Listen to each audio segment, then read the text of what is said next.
Mike Gibson record.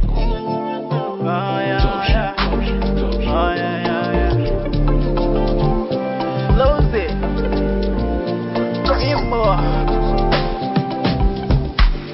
We done waste like a bomber. Everything I go offer. Me I no go love another. She I the mad with another. We done waste like a bomber.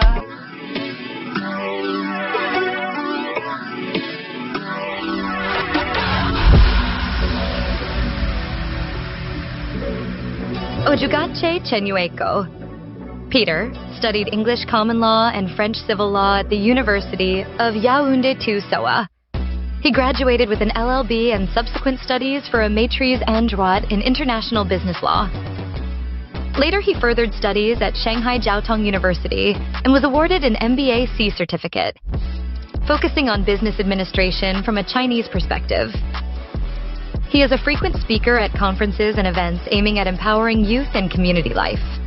He is passionate about adding value to the lives of people through technology and is excited to share his knowledge and insights through publications such as this. Ojugache C. Peter is founder of a few businesses. LelamalLittleTouch.org and See Go Kids International English are some of his brainchildren. He envisions and started these companies from the depth of his experience. Running a business in China has given him a full grasp of the business operation system in China alongside the business culture of the country. He also has a deeper understanding of multicultural team management, thanks to the various backgrounds of team at See Go Kids International. A Cameroonian living in Shanghai, China with his wife, Mrs.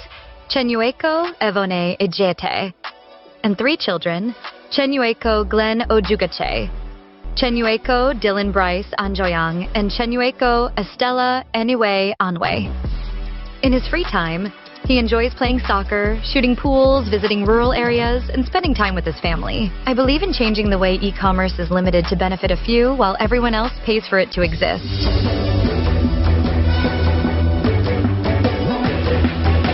Join us on the 2nd of October by 7 a.m. at Shanghai Jiading Marriott Hotel Courtyard, Huyi Highway 3101, for the book launch of I Thought It Was Over, Those Who Dare to Dream Big, by Ojugache C. Peter.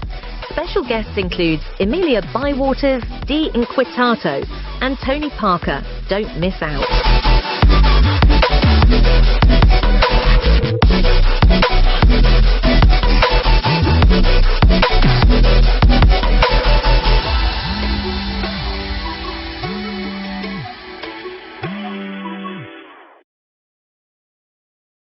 Oh, wow. Welcome, welcome, welcome, family and friends. What an honor for us to have with us this evening an author, a very, very special author with the title of a book, I Thought It Was Over. I am so excited to be one of the first person to actually know more deeply about what this book is all about. And Bridge Afrique family, you are in this for a treat. Today, we are bringing to you our special author. Mr. Harry, can you tell us, first of all, your full name? And tell the world, tell our Bridge Afrique family who you are. Right. Well, thank you.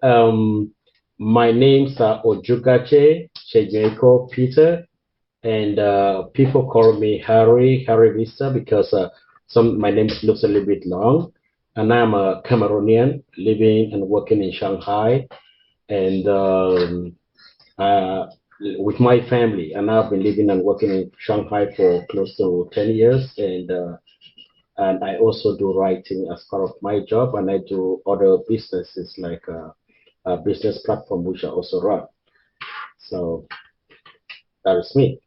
Okay, so for the sake of our interview today, could I just refer to you as Mr. Harry?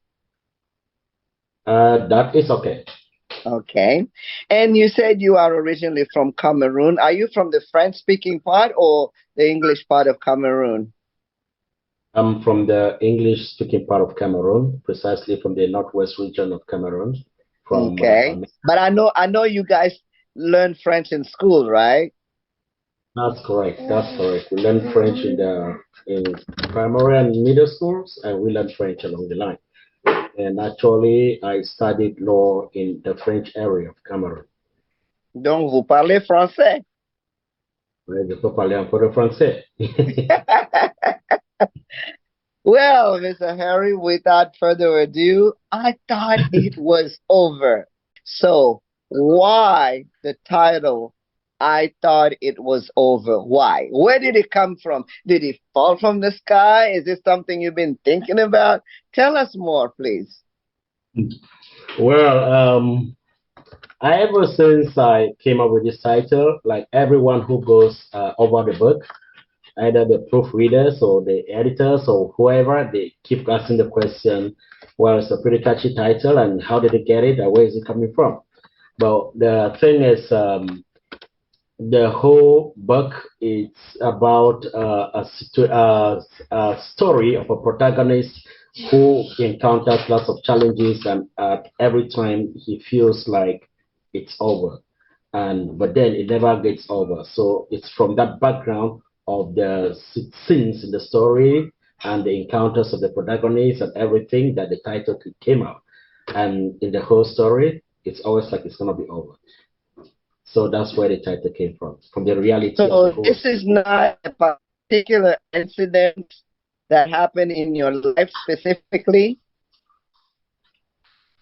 It is about a series of incidents that happened in my life specifically. Okay.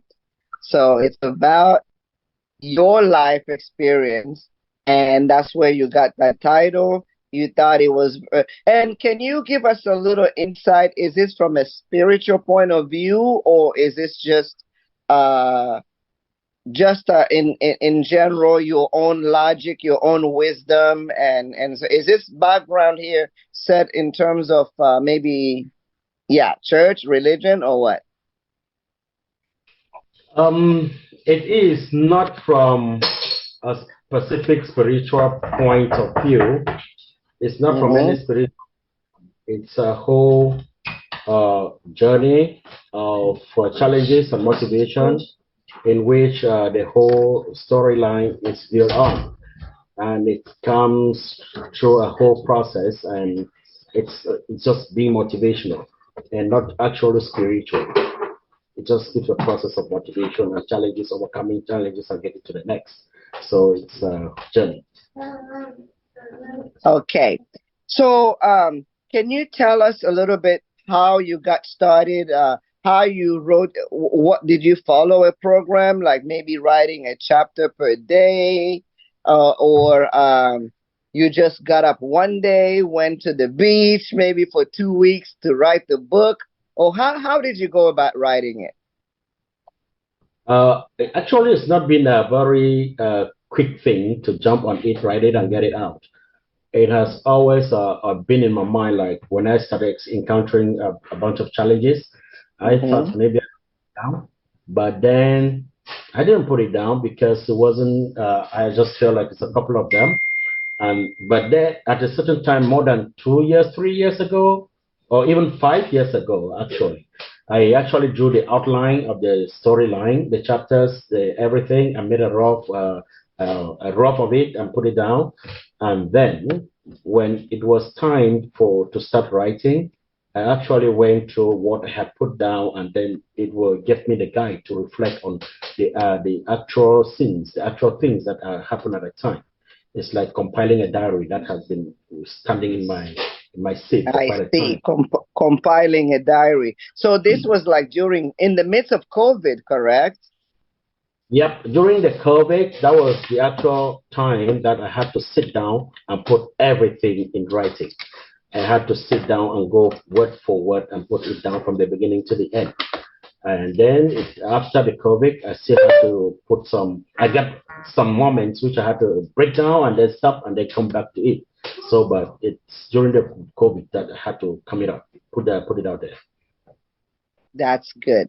And when you were writing your book, did you have any resources that you were researching? Did you do any type of research, or everything is just from your personal experience? There was no specific research. I had to go somewhere or to a library to get something out of it. It was actually from real-time experience that happened in real place and time. So there wasn't much of experience. It was more about meditation and digging deep into inner self to get to where what I want to move forward with, the next thing and the next thing. Hmm. So, tell me one thing that you want the reader to take from this. I thought it was over, or maybe a couple of things.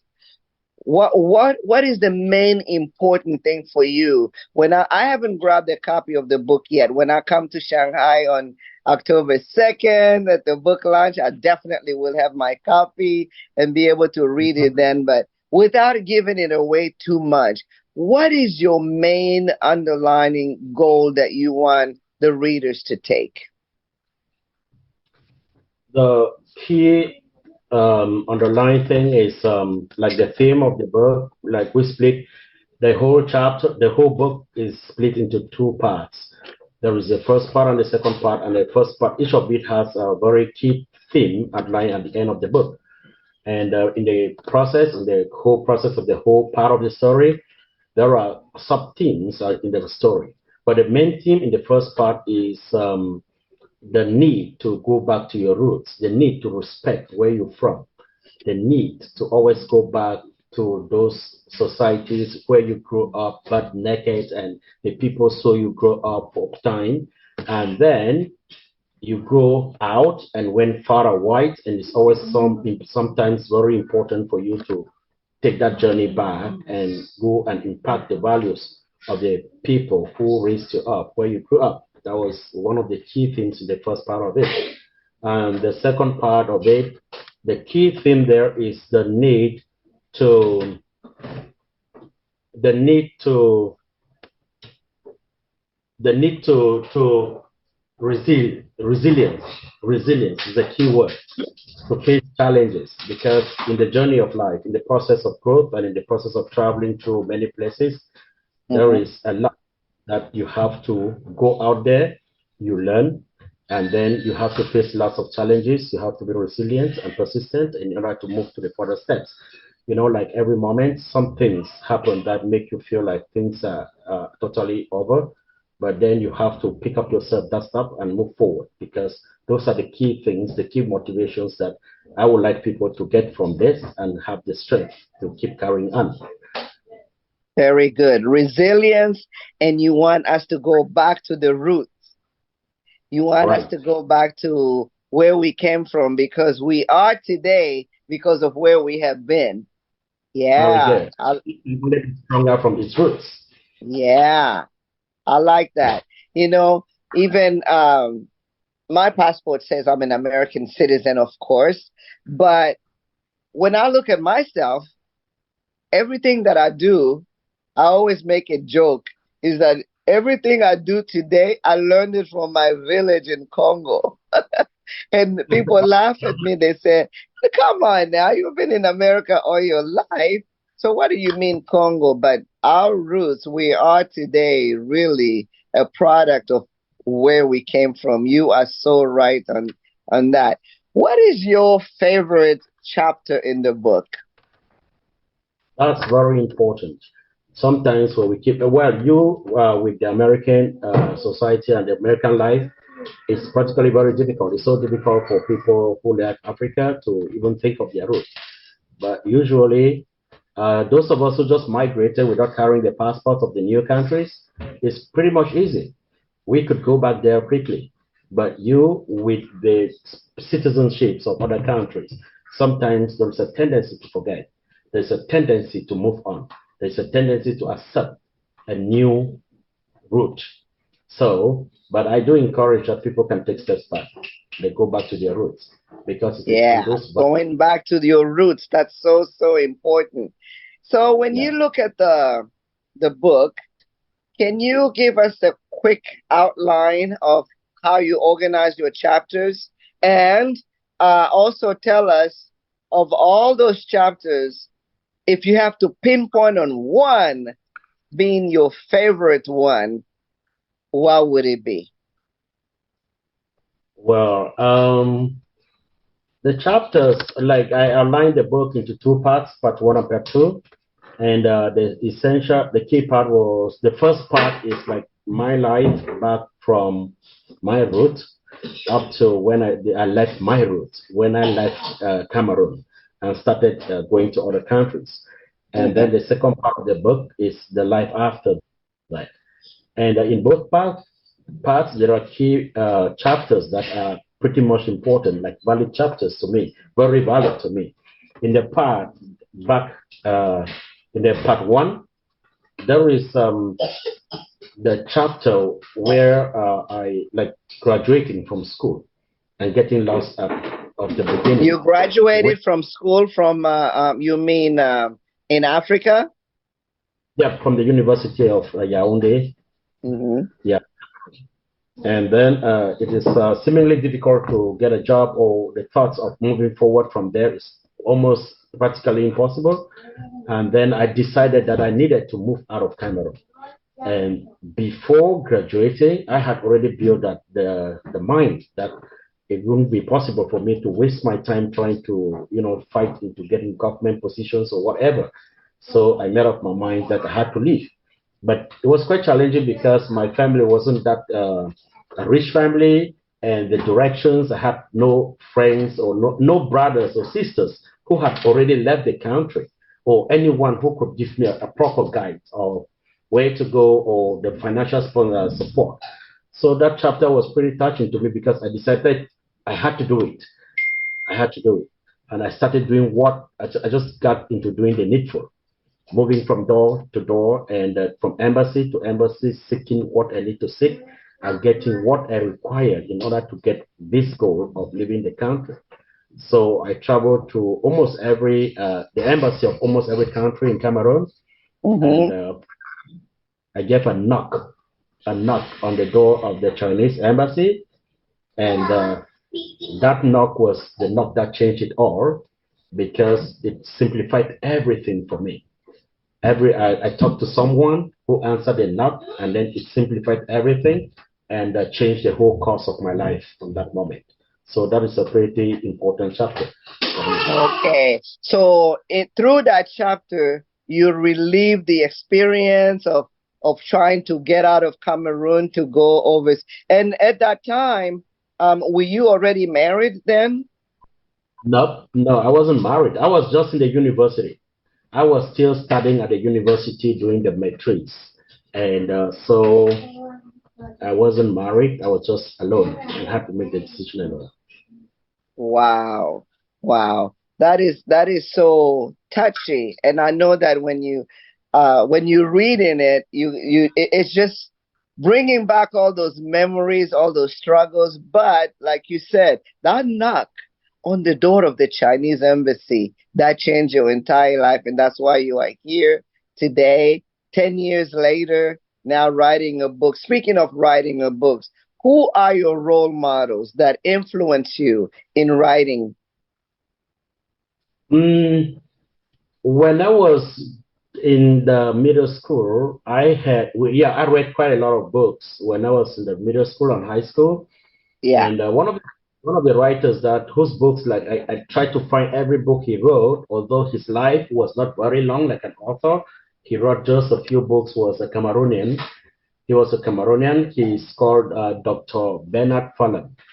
Dr. Bernard Fallon. He was actually a doctor in education, and he was a speaker of the National Assembly for a period of time, and he was in priestly ministry, but he didn't become a priest, and he never got married, had no children, but he was a doctor in academics, and he actually translated the Cameroon national anthem into English. I read a lot of his books, which were based on some kind of frustration being put out of the seminary education. However, his books are quite philosophical, and most of the realities in the books are quite reflective of the reality of the lives that we live.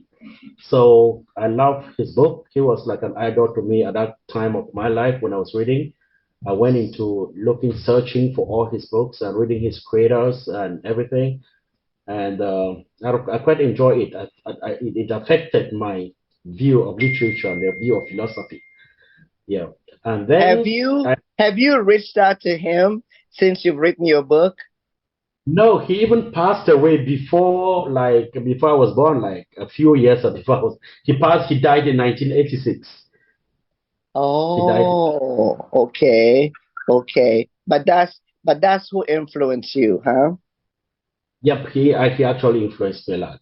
Yeah. Okay. You see, sometimes we don't even realize it. People learn what they live, or people from far away, even you now, as you are writing this book, other young people, or even older people, people in general, they're watching you through what you do and they're learning.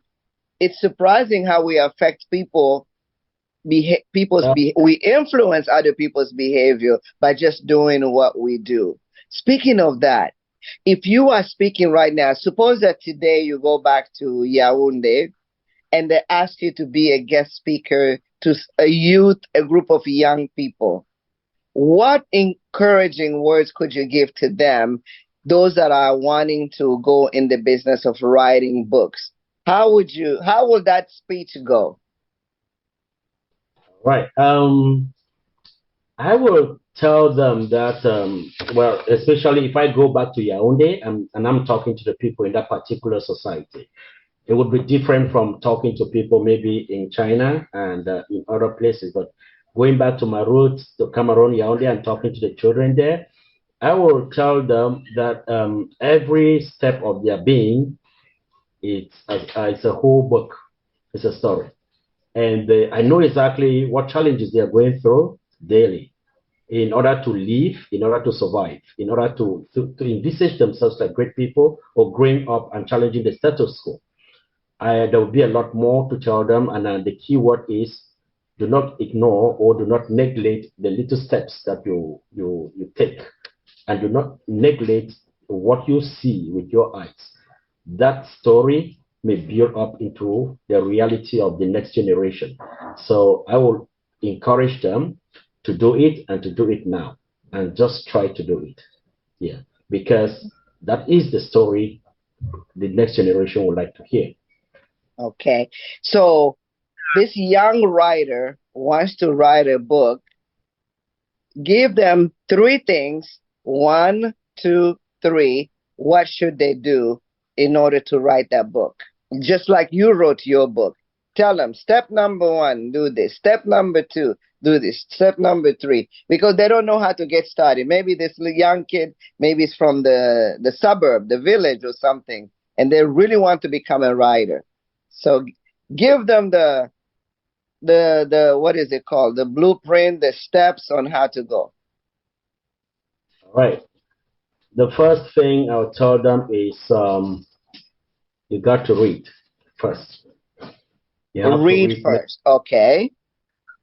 You Can, what would you suggest to them to go read? Read what? okay. Every book has a lot to offer. When you read a book, there is a direction there is knowledge you might want to get from the book. Sometimes you read a book in order to get just the language, the diction of the story. How does the author present a specific story? Okay. So read purpose, and then So read a book. read first. Like read how many books? One, two, three, or When you read a couple of books, you will certainly like a style of book or a direction of book or a specific author's writing style, which will make you reading that, because that's going to be your guide. That's going to be the kind of you want to emulate. So you have to focus on getting exactly how he puts the language and how he brings out the logic in the story and how he presents his plot from the beginning to the end. So the first step will be requiring every kid to read as many books as you can. And when you read a book, be very sure you know what you want to get from the book. Maybe just the storyline, maybe the vocabulary style, or maybe the logic of presentation. So that will be the first thing. And then the second thing I will require them to do is make sure that you write down. Make sure to write down daily. what strikes you, what what you can visualize from your process of life, of every day. Yeah. In Try other to words, get take notes. Take notes. yeah, take notes and make sure that those notes never get lost because they will remind you of everything that you've gone through and what you've read. And make sure that you take a period. And one of the things that I also recommend is the key thing is do it, do the writing. It must not be perfect because if you wait to get a perfect writing out there, I think you will never do it at all. You only keep waiting and getting ready and preparing. But just try to do it. It's not for anybody else because sometimes we believe that we believe that people should write, not us, right? We believe that a writer should be out there. They shouldn't be us. So just put it out there because the evaluation of what you're doing cannot be done by you. Maybe when you take that first step out, the evaluation comes back and you realize that that could be a potential in you that you need to exploit. So do the writing and publish anyway and get the feedback and keep fighting for it to go because if you got to do it, you do it. Yeah. So you want them to read as many books as they can, and you want them to take notes. So Yeah. those notes are related to what their writing is about, pretty much. And Well, then just jump into it, just write. that's Don't right. even worry about it. Just write and publish. Just write, and once you finish writing, the rest of the world will help you take care of that. The publishers, the editors, they will begin to push in the best thing that you want to take out of it. Okay. Speaking of editing, in this world nowadays of the AI, how do you feel about having AI edit a person's writing? Um, there are different kinds of If I might say, I would say that there are different kinds of write-ups. An AI cannot actually bring up a memoir or some story of a person. There is what we call a raw content of your story. The AI cannot give that out. The AI cannot. So when you are like every author now, everybody could jump on ChatGPT and get a story done. You could get out of ghostwriters and get a story done. But when you want to write a story that is actually unique with a lesson, a theme that can be taken home, I think it has to be based on your own mind, your own thought. Because when it comes, even business books, if you write a business book, of course, you can get every material about business from online. But if you're writing a business book, you're touching a specific experience that is directly related to what is happening and which is beyond the imagination of AI itself. I'm sure that will pretty much be a real story. So when you're writing some deep realities, the AI cannot assist you to get that real story out, the raw story itself. Yeah, it can only assist you to structure it, big sentences or whatever. So I would tell everyone to, you must write before you engage AI for other purifications. But once you have written your raw story, is it okay then to have like a Grammarly help you, edit those grammars? And wouldn't that be the same thing as handing your copy to an editor and have them manually edit it? Mm, there is an understanding of your writing from a different perspective, your settings and your themes and your philosophy and your thoughts that an editor, a human editor, will understand better than an AI. An AI will, Okay. No, go an ahead. AI, Go ahead. Hmm. AI will do the corrections in a very standard and classic way, but there is a thing that you write that the AI will not assimilate because you are touching some realities. AI gives a general perspective of every human situation, but a writer will be specifying into specific issues and theme and settings. So the AI will help you fix it in. Now, if the time you spend in working with an AI Yeah. to get the originality of your work will be more than the one that an editor with a human mind will sit on your work. Okay, okay.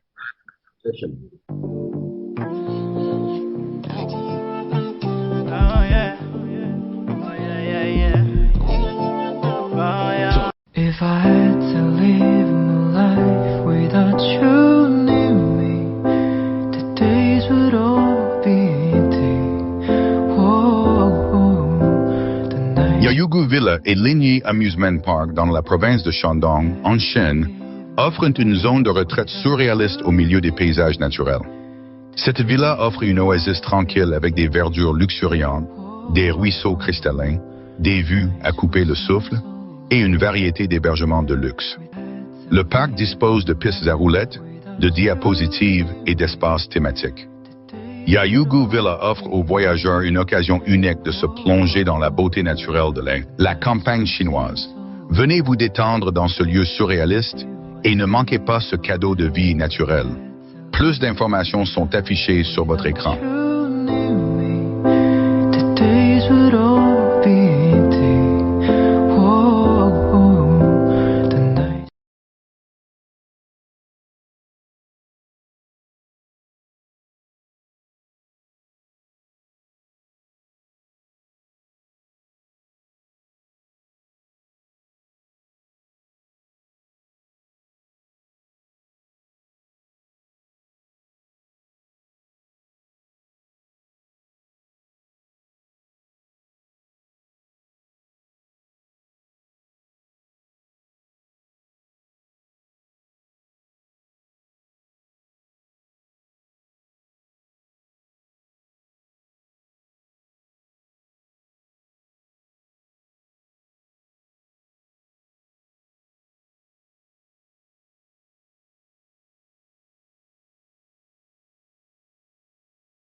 So what you're saying is the human editor puts in that human touch. That's right. Whereas the AI is just artificial, randomly putting words together with no feelings. That is correct. That's correct. We know. Well, listen, how can Bridge Afrique assist you in this journey of yours of book launching and also advertising your book to the world? And how can we, Bridge Afrique family, assist you?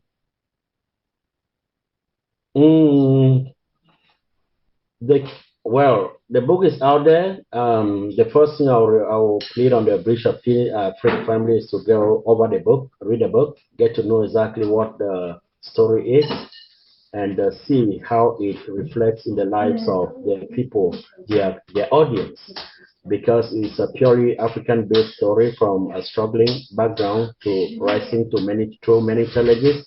And this is not a single man's journey. I'm just the writer of this story, but the audience of Bridge Afrique will actually reflect themselves in this story a lot because we all have that common reality.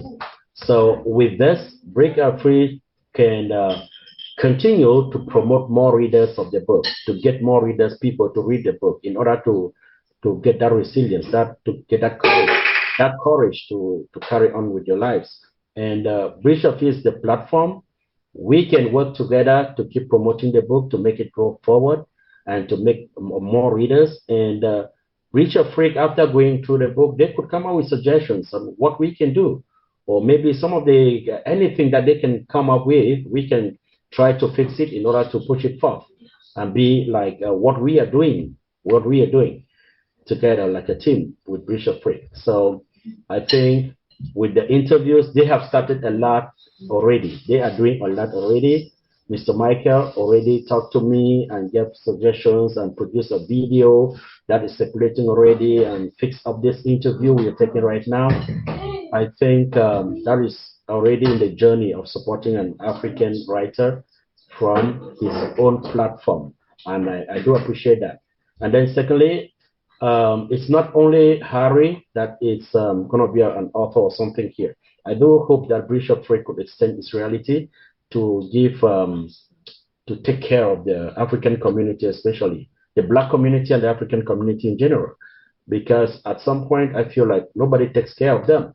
And when no one takes care of them, they can't live any degree of their potentials out of there. They're barely striving, surviving, and pushing forth daily. So there must be that big coverage, a platform that helps to take care of them in order to give them that reality of, especially in China, that circle, that reality to make them come out of their potentials. Many people are not trying much because the hustling is tough. So you want Bridge Afrique to just continue to help you promote the book and, yeah, through word of mouth even, encourage other expats especially, or English speaker people to purchase your book and so on. And how did you publish your book, by the way? I publish it on Amazon, Kindle. Is it self-publishing? Publishing, yeah, self-publishing. So I didn't intend, almost all advice from my editors in the USA was to do self-publishing, that I should do self-publish. So I did publish it there, and in Cameroon, I just published it with the local publishing government. And in China, I have done the translation already and submitted for publishing in the Chinese publishing house, and the process has been taking like 6 months now. But you published in one language only, in English, correct? Chinese as well. Oh, Chinese as well. Okay. And what about French? The French, I will publish in French as well. I will do the translation and do publishing in Cameroon in French as well. Okay, yeah. Great. And maybe this question here is too far ahead, but have you thought in your mind to have a sequel of I Thought It Was Over? Actually, there is at the ending of the book, at the end of this story comes with, it was just a thought. It was just a thought. It was over. It's never over. We're going to move on and see what comes next. That's how it ends. But it's just a beginning, it's a step, because I was encouraged by the reviews from the various editors, because I picked editors from America, I picked editors from Cameroon, and I also picked editors from French-speaking Cameroon. Some of them, I was picking these areas to make sure that, and also an editor from China who went through the story before it went into the Chinese system. So the reviews from them is quite like, oh, why don't you write? Why don't you write more? The story is quite catchy and stuff like that. They keep encouraging. So I think I will do a continuation of the writing. But yeah, good. Yay! It's kind of story. But I actually have a business book that is almost out as well. It was supposed to be published before this one, but I held it back to do this and clear this out first, and then I will be published as well soon. What angle of business? Marketing, sales, whatever? I don't get what angle? What angle of business? Money, like entrepreneurship. Ah, okay. That sounds very good. That sounds very good. And how did your family in Cameroon, your mom, your dad, your brother, your sister, how are they reacting to all this new phase of Harry? My dad was actually one of the persons I had him read the book first, proofread the book at the beginning, because really, yeah. The key reason is that some of the things in the story are typically traditional issues back in Cameroon, and I wanted him, who understands better, to look at them and be sure that I put them down in the right language, or I use the right things, I will say it correctly. So I had to make him go over it and then write a little review or report about it or a suggestion. And he did correct it. And some of the things that I wrote about, maybe about him, mentioning his name and stuff, he said, no, it was not this year, it was that year. So Father So always telling children what to do. Yeah. some of Yeah. them I say, "Ah, allow it like that. It doesn't really matter that much." And I let him do that because, yeah, I wanted first to make sure that I didn't write things that will cut across the Cameroonian political system, because those are very rife guys. They don't want you to Yeah. write negative about them. So that's why I picked editors from Cameroon, because I wrote a lot about school life there and life there and the challenges there. And we all know who is causing it and stuff. So I wanted them to read it and then say, okay, it's fine, no problem. Because they say, oh, no, don't do this. They'll be chasing you around, stuff like that. So I wanted to make sure that those are done. But my family in general, as soon as I completed the first dummy and stuff, I sent it back home, and a couple of them home, and people, they read it. They were like, okay, please and done. Well, they always believed in me that I could do even more. So What it about your was. mom? My mom was so excited about it. And my mom was so excited about it, and she said, "Let the try to distribute it. Let people read this." Yeah, those Hmm. who let people Well, read it. I I don't want you to give it all away, because at the book launches, that's when everyone really will come to the realization of what content you have put in there. But just to give our viewers, just to give them a little meat here, talk to us about one incident in that book. Elaborate a little more on when you thought it was over. um, there are so many incidents there that, like in the process of writing, that were really touching, that made me suspend the work. But then it's a whole bunch of, I thought it was over situation, series of it. But then I could just give one that was so basic and a little bit short, so that you can go discover these ones. But the one I'm giving is just like the one I'm talking about right now is something that was, well, just a smaller one. Was my when I first got to China, I was working with a newspaper in Beijing as an In editor. Beijing? Beijing, yeah. Yeah, I was Really? working. Yes, that's right. I Oh, was working the newspaper in Beijing, Chaoyang area, Chaimanjie specifically. I worked there for I about live 3 years. in Chaoyang. Yeah. Good. So I had always lived with the like, my personality is, I go get the things I want. I don't wait anyway. That's what I try to do all the time. So You a when I got, go-getter. yes, go get it. That's it. So when I got here, I usually look for employment. I always sit on the computer when I see maybe Africans, or look for jobs online for them, because I was working in the newspaper. Sometimes I could get relaxation time. I'll just go on job hunt, try to build resumes for friends and people I know, and send them online, and then get jobs for them and help them get jobs. I usually did that a lot.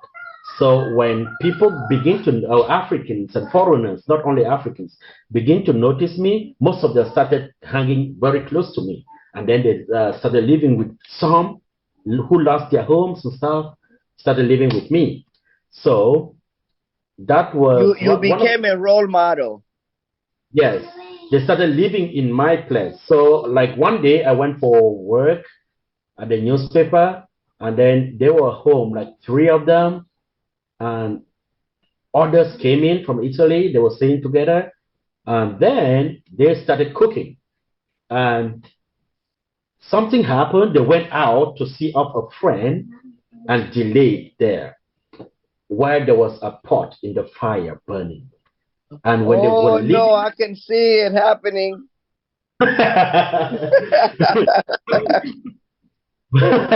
when they were leaving, they banged the door. And you know the China doors, when we bang them, you don't go back in without a key. Yeah. So the pot went on fire. The whole place was smoking out. And when Oh they my came back, God. And they don't, this is not a place like America where every apartment has a fire extinguisher. I but they mean, couldn't fire alarm system. fire Yeah. alarm. Yeah. they couldn't get in because the door was banged out. So they were at the door, frustrated, nobody to go in, and the situation kept getting worse. And the smoke came out, and the people in the community all rushed out. When they called me, I ran back home, and I saw the smoke coming out, and I used my spare key, opened the door, jumped into the house, and turned off the gas. I thought it was over. Oh my God. Everything would have been over. Wow. I only regretted that when I left, when I had come out. I thought, like, what did I just do? Your life could have been over. Oh my Yes. God. That was quite. And so after that, did you continue to have people over? Or you told them it's over?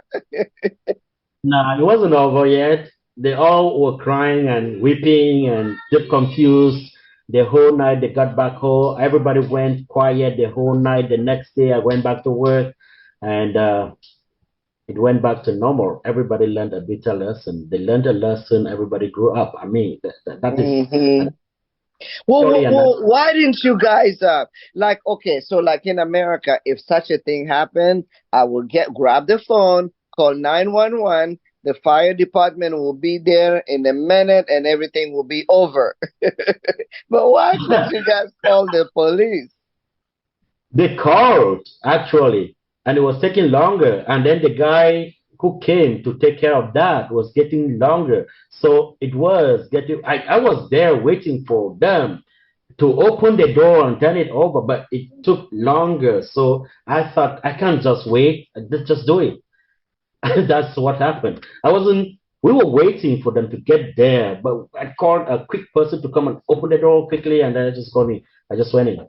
So we couldn't wait. And I thought if we waited, it would have been over for real.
So when that happened, what did your landlord say? He didn't even know. But what? Your landlord is going to read this book, your former landlord, and they will see what happened. So he didn't even know, the police did not alarm him, huh? No, they didn't alarm because the fire went off. The only thing that was roasted was the pot and the content. And that's why it didn't go into the catastrophe, into a disaster. Because had it roasted the place in general, it would cost a bit. Yeah, I couldn't have been able to go in there outside to play the hero thing. So. Wow. Well, thank you. So everybody was safe. Nothing was over. Life went on, and here you are, and you wrote the book. I thought it was over. I think that title, like you said earlier at the beginning, I think all of us have experiences when we thought it was over. We can all relate to the title of your book. That is true. I really want everyone to relate to it. I feel like, because we all have this, but we all have this situation. I cannot wait. I cannot wait to come to Shanghai. It just happened that week I'm actually off of October 2nd, so it's perfect. I'm glad you picked that date because you knew it was a holiday, right? Yeah, I knew it was a holiday, and I really wanted to start pushing it out earlier so that everyone makes a plan around that. So that's why I picked 1 month earlier to start talking about it, to start Okay. inviting. So give our readers and our prospective readers one last word. Why should they buy your book? One last word. Why should they buy my book?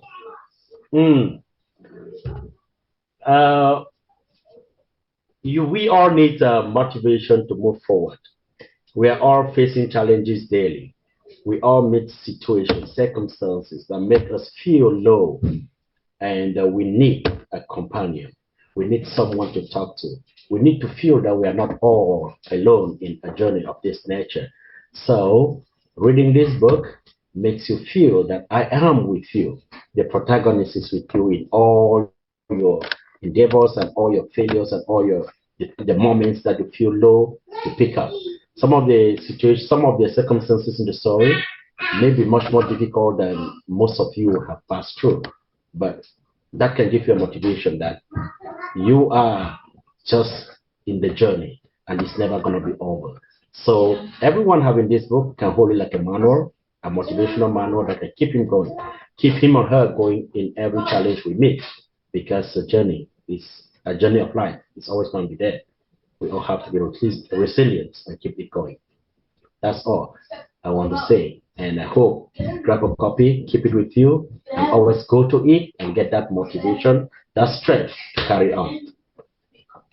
Thank you so much. And I will see you in Shanghai on October 2nd on behalf of on behalf of the Bridge Afrique family. We thank you for giving us this opportunity to be able to get in your mind and soul and your heart on why you wrote this book and what the content of the book is. Thank you so much, Mr. Harry.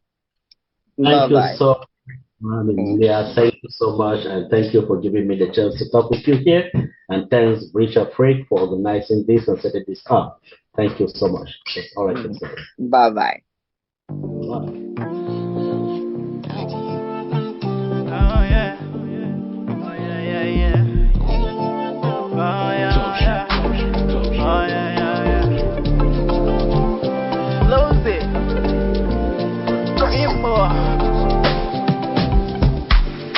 Always like a bomba.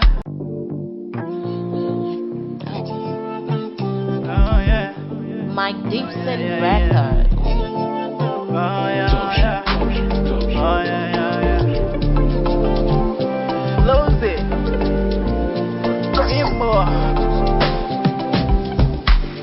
With always like a bomba. Everything I go offer. Me I no go love another. She I the mad with another. It always like a bomba.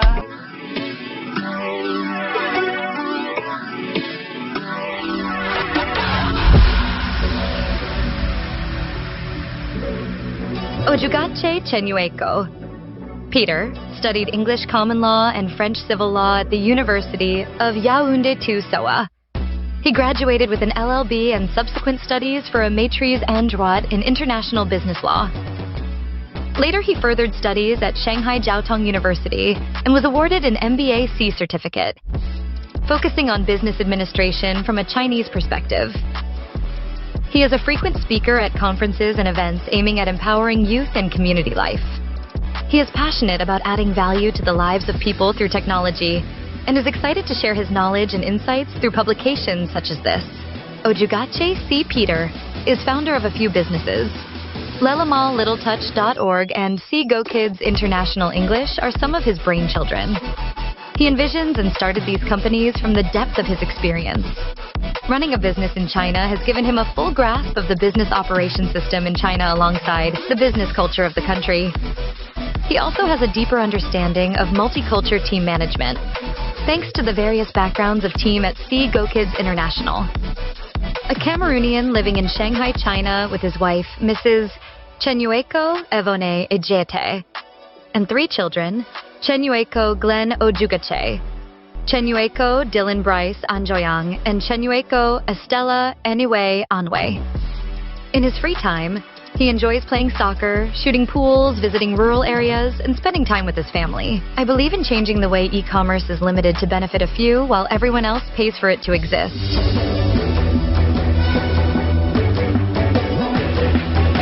Join us on the 2nd of October by 7 a.m. at Shanghai Jiading Marriott Hotel Courtyard, Huyi Highway 3101, for the book launch of I Thought It Was Over, Those Who Dare to Dream Big, by Ojugache Peter. Special guests include Emilia Bywater, D. Inquitato, and Tony Parker. Don't miss out.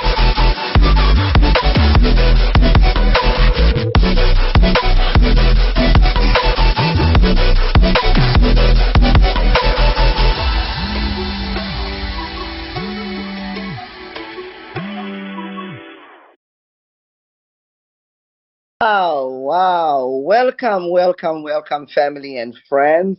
What an honor for us to have with us this evening an author, a very, very special author with the title of a book, I Thought It Was Over.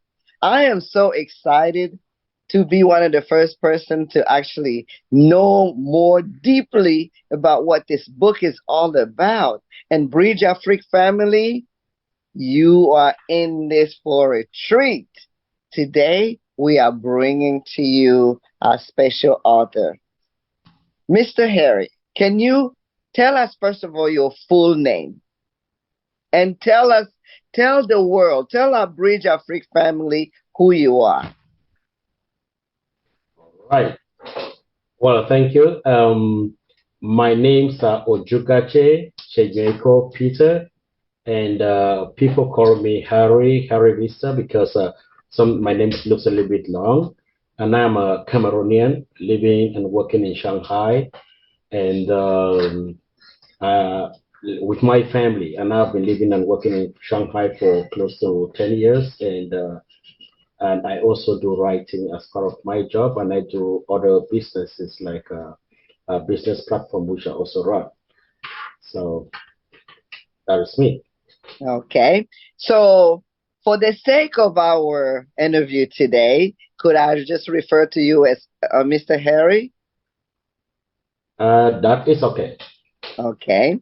And you said you are originally from Cameroon. Are you from the French-speaking part or the English part of Cameroon? I'm from the English-speaking part of Cameroon, precisely from the northwest region of Cameroon. Okay.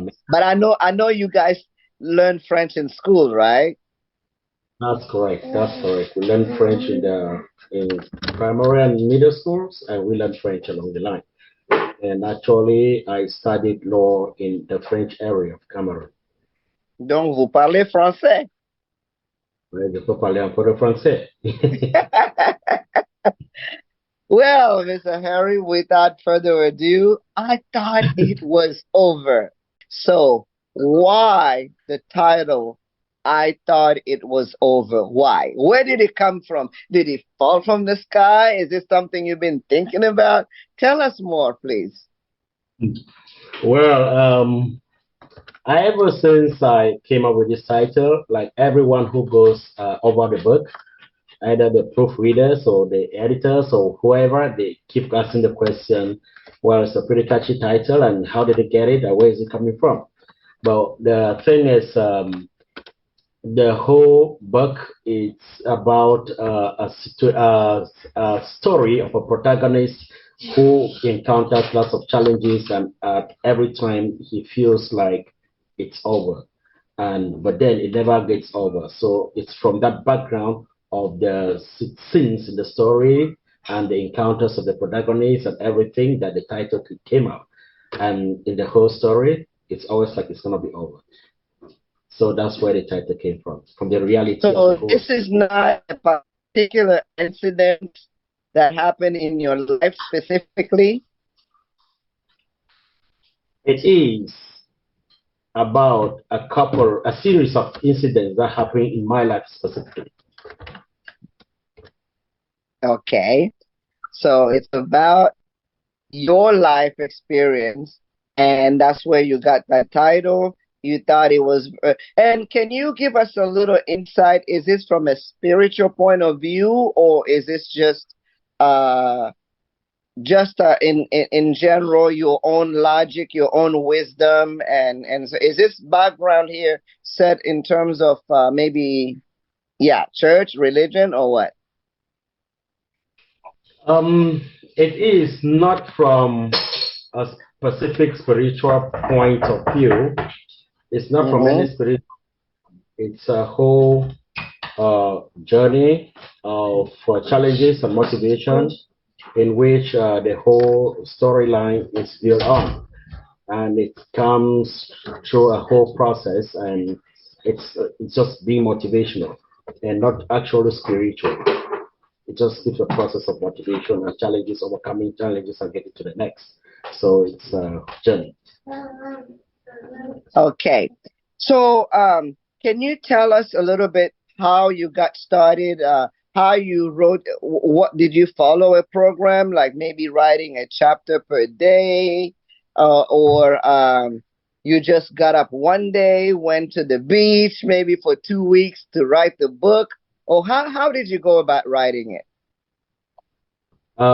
Actually, it's not been a very quick thing to jump on it, write it, and get it out. It has always been in my mind. Like when I started encountering a bunch of challenges, I thought maybe I put it down, but then I didn't put it down because it wasn't. I just felt like it's a couple of them, and but then at a certain time, more than 2 years, 3 years ago, or even